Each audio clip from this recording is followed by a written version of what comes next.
നമസ്കാരം. കേരളത്തിൽ സാമ്പത്തിക അടിയന്തരാവസ്ഥയ്ക്ക് ശുപാർശ ചെയ്യണമെന്നുള്ള ആവശ്യത്തിന് കേരള ഗവർണർ ശ്രീ ആരിഫ് മുഹമ്മദ് ഖാൻ ചീഫ് സെക്രട്ടറിയോട് വിശദീകരണം തേടിയിരിക്കുകയാണ്. ഈ അവസരത്തിൽ എന്താണ് സാമ്പത്തിക അടിയന്തരാവസ്ഥ, അത് നമ്മുടെ സംസ്ഥാനത്തെ എങ്ങനെ ബാധിക്കും എന്നുള്ളത് നമുക്ക് നോക്കാം. ഇന്ത്യൻ ഭരണഘടനയിൽ 3 തരത്തിലുള്ള അടിയന്തരാവസ്ഥകളെ പ്രതിപാദിക്കുന്നുണ്ട്. അതിൽ ആർട്ടിക്കിൾ 360 സാമ്പത്തിക അടിയന്തരാവസ്ഥയെപ്പറ്റി പ്രതിപാദിച്ചിരിക്കുന്നത്. രാജ്യത്തിൻ്റെയോ സംസ്ഥാനത്തിൻ്റെയോ സാമ്പത്തിക നില അപകടത്തിലാണ് എന്ന് രാഷ്ട്രപതിക്ക് ബോധ്യപ്പെട്ടാൽ സാമ്പത്തിക അടിയന്തരാവസ്ഥ പ്രഖ്യാപിക്കാം.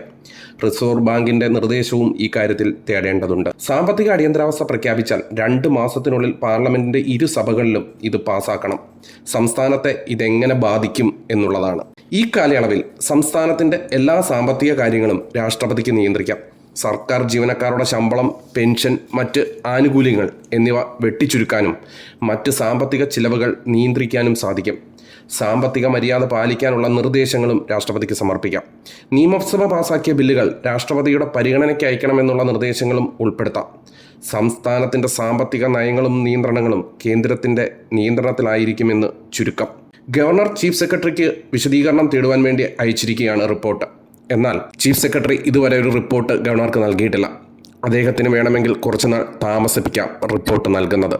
എന്നിരുന്നാലും ഒരു അഖിലേന്ത്യാ സർവീസിലെ ഉദ്യോഗസ്ഥൻ എന്ന നിലയിൽ അദ്ദേഹത്തിന് റിപ്പോർട്ട് നൽകിയേ മതിയാവൂ. ഈ അടുത്തിടെ ഹൈക്കോടതിയിൽ സത്യവാങ്മൂലം നൽകിയപ്പോൾ സാമ്പത്തിക പ്രതിസന്ധി സംസ്ഥാനത്തുണ്ട് എന്നുള്ള റിപ്പോർട്ടാണ് ചീഫ് സെക്രട്ടറി നൽകിയിരിക്കുന്നത്.